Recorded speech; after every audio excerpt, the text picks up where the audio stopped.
Hello friends, welcome to my YouTube channel. From today we will begin our course.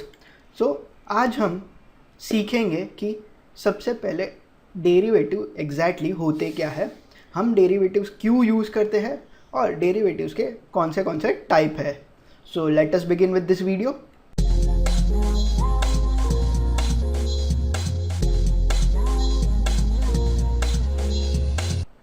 समझ लेते हैं कि derivatives आखिर होते क्या है. ये जो डेरिवेटिव्स का डेफिनेशन है मैंने उसको 4 पार्ट में डिवाइड किया है. First part is derivative products are financial instruments. तो ये एक फिनेंशियल इंस्ट्रूमेंट है. जैसे कि इंश्योरेंस एक फिनेंशियल प्रोडक्ट है, वैसे ही डेरिवेटिव्स भी एक फिनेंशियल प्रोडक्ट है. Then derivative derives its value from underlying asset. अभी इसे सरल भाषा में समझने के लिए मैं आपको एक एग्जाम्पल देता हूँ. लेट्स अज्यूम आप एक जूस शॉप पे गए और आपने एप्पल जूस ऑर्डर किया. अब एप्पल जूस आपको एक ग्लास उसने 50 रुपीज़ पर ग्लास के रेट से दिया. बट ये जो एप्पल जूस है उसका वैल्यू डिराइव कहाँ से हुआ? एप्पल से. क्योंकि वो जूस कैसे बना? जो वेंडर है उसने एप्पल को क्रश कर दिया और उसमें से जूस निकाला. लेट्स से अगर अभी एप्पल का रेट 100 रुपीज़ पर केजी है, तब आपको अगर 50 रुपीज़ पर ग्लास देता है. लेट्स से इन फ्यूचर अगर एप्पल का रेट 200 रुपीज़ पर केजी हो जाएगा, दैट इज़ 100% इंक्रीज़ हो जाएगा, तो एप्पल जूस का भी रेट उसे बढ़ाना पड़ेगा. तो एप्पल जूस का वैल्यू कहाँ से डिराइव हो रहा है? एप्पल जूस का वैल्यू एप्पल से डिराइव हो रहा है. वैसे ही डेरिवेटिव्स का वैल्यू उनमें उनके जो अंडरलाइंग एसेट्स होते हैं उससे डिराइव होता है. देन डेरिवेटिव्स का एक यूनिक फीचर है कि उसका settlement at a future date होता है और वो फ्यूचर डेट प्री डिटरमाइंड रहता है. वो कैसे अप्लाई करना है वो हम आगे वाले वीडियोस में देखेंगे. एंड डेरिवेटिव्स का और एक यूनिक फीचर है कि आपको डेरिवेटिव्स प्रोडक्ट बाय या सेल करने के लिए पूरा पैसा देने का ज़रूरत नहीं है. अभी एग्जांपल लेते हैं कि अगर आपको रिलायंस का 1000 शेयर्स लेना होगा, तो अगर आप कैश मार्केट में लेते हो तो आपको 1000 इंटू रिलायंस का जो भी प्राइस चल रहा है वो आपको पे करना पड़ेगा. बट अगर आपको रिलायंस का डेरिवेटिव्स लेना रहेगा तो आपको सिर्फ मार्जिन मनी ही पे करना पड़ेगा. तो ये 4 डेरिवेटिव के फीचर है और एग्जैक्टली अगर इनको मिक्स कर दे जो प्रोडक्ट बनता है उसे डेरिवेटिव्स कहा जाता है. तो ये तो हुआ डेरिवेटिव्स आखिर होते क्या है और हमने उसका एक ओवरव्यू लिया. अब हम समझते हैं कि डेरिवेटिव हम यूज़ ही क्यों करते हैं. ठीक है, तो उसके मेन 2 रीज़न है. जैसे कि मैंने कहा कि ओनली मार्जिन रिक्वायर्ड है. सेम अगर मुझे रिलायंस के शेयर्स लेने हैं, 1000 शेयर्स लेने हैं और 2000 रुपीज़ उसका प्राइस चल रहा है, तो मुझे 20 लाख रुपीज़ पे करने पड़ेंगे अगर मैं कैश मार्केट में बाय करता हूँ. बट सेम डेरिवेटिव्स में अगर मुझे रिलायंस परचेज करना है तो मुझे सिर्फ 4 या 5 लाख रुपीज़ मार्जिन ही पे करना पड़ेगा. तो मुझे 20 लाख के वैल्यू के शेयर्स सिर्फ 4 to 5 लाख रुपीज़ में मिल जाएंगे. इसीलिए लोग डेरिवेटिव यूज़ करते हैं.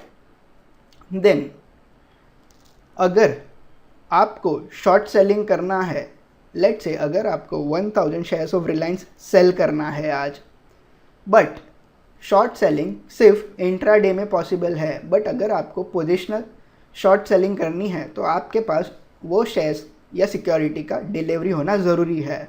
बट अगर आपके पास वो सिक्योरिटी नहीं है तो आप डेरिवेटिव्स में उसे शॉर्ट सेल कर सकते हो. ये उसका सेकेंड यूनिक फीचर है. इसीलिए लोग डेरिवेटिव यूज़ करते हैं. और डेरिवेटिव्स बने ही रिस्क मैनेजमेंट के लिए है. तो हम देखेंगे कि डेरिवेटिव्स का यूज़ हम रिस्क मैनेजमेंट के लिए कैसे यूज़ कर सकते हैं. तो मेनली ये 3 रीज़न्स के लिए डेरिवेटिव्स लोग यूज़ करते हैं. तो अब हम समझ लेते हैं कि क्या टाइप्स होते हैं डेरिवेटिव्स के. तो सबसे पहला टाइप फॉरवर्ड कॉन्ट्रैक्ट. ये सबसे बेसिक लेवल के डेरिवेटिव्स होते हैं. वो क्या होते हैं वो हम नेक्स्ट वीडियो में डिटेल में समझेंगे। Then second type is futures. Forward contract customise कर सकते हैं बट फ्यूचर्स कॉन्ट्रैक्ट स्टैंडर्ड रहते हैं। फ्यूचर सीखने के लिए हमें 3 से 4 लेक्चर्स चाहिए रहेंगे जो हम आगे सीखने वाले हैं। Then third is options. Options एक अलग ही और यूनिक डेरिवेटिव कॉन्ट्रैक्ट है, उसे समझने हमें एटलीस्ट 15 to 20 लेक्चर्स लगेंगे। तो वो हम आगे वाले दिनों में समझेंगे कि ऑप्शंस होते हैं क्या है, कैसे यूज़ करते हैं, कैसे ऑप्शंस में स्ट्रैटेजी बनाते हैं, कैसे उससे मनी अर्न कर सकते हैं, रेगुलर इनकम कैसे जनरेट कर सकते हैं, वो सभी हम ऑप्शंस में सीखेंगे। Then last derivative product is swaps. अभी ये जो स्वॉप्स रहते हैं वो जनरली रिटेल पार्टिसिपेंट्स यूज़ नहीं करते हैं। एक्चुअली फॉरवर्ड्स और स्वॉप्स ये दोनों ही रिटेल पार्टिसिपेंट्स यूज़ नहीं करते हैं। ये सब जो इंस्टीट्यूशनल इन्वेस्टर्स या ट्रेडर्स रहते हैं वो उनके लिए बनाए गए प्रोडक्ट है। और जो फ्यूचर एंड ऑप्शन है वो रिटेल पार्टिसिपेंट्स उसमें पार्टिसिपेट कर सकते हैं। और ये दो सेगमेंट है फ्यूचर्स एंड ऑप्शन को कॉमनली उसे F&O सेगमेंट कहा जाता है। बट इन रियलिटी अगर कोई डेरिवेटिव्स बोलता है तो डेरिवेटिव्स में ये चारों टाइप के कॉन्ट्रैक्ट्स होते हैं। बट फ्यूचर्स एंड ऑप्शन ये दोनों कॉन्ट्रैक्ट ही सबसे ज़्यादा फेमस है क्योंकि रिटेल पार्टिसिपेंट यही दोनों यूज़ कर सकते हैं।